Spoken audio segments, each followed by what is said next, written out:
নাৰায়ণপুৰৰ সত্ৰ নামঘৰসমূহত চলিছে শংকৰদেৱৰ ৫৭৭ সংখ্যক জন্ম জয়ন্তীৰ ব্যাপক প্ৰস্তুতি। নাৰায়ণপুৰৰ গাঁওসমূহত ৰজন জনাই উঠিছে শংকৰী কলা সংস্কৃতিৰ গীত মাত নৃত্যসমূহৰ আখৰা। নামঘৰসমূহত গাঁৱৰ জীয়াৰী বোৱাৰীসকলৰ হৰিনামৰ ধ্বনিয়ে প্ৰতিধ্বনিত হোৱা দেখা গৈছে।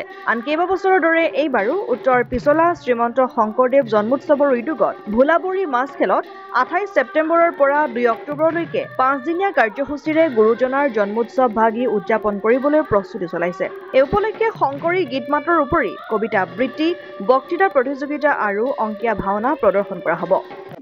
11 আহিনৰ পৰা 15 আহিনলৈকে ব্যাপক প্ৰস্তুতিৰে আৰম্ভ হৈছে।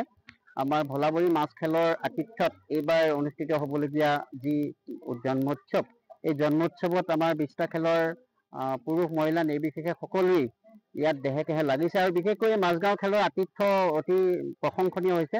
আপোনালোকে দেখিছে নামঘৰ ভাগ ইমান ধুনীয়া কৰি পেলাইছে, আমি অভিভূত হৈছোঁ।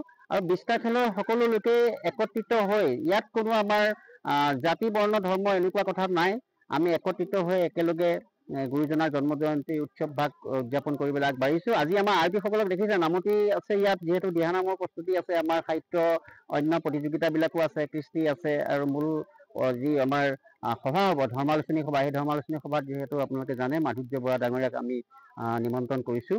মুঠতে এইবাৰ খুব আটক ধুনীয়া হ'ব, যিহেতু আমাৰ সোণালী জয়ন্তী উৎসৱ আহি আছে 27ত আৰু তাৰ আগতে আখৰা আৰম্ভ হৈছে। আমি মাজগাঁও খেলৰ সমূহ খেলুৱৈ ৰাইজক আন্তৰিক ধন্যবাদ আৰু কৃতজ্ঞতা জ্ঞাপন কৰিছোঁ।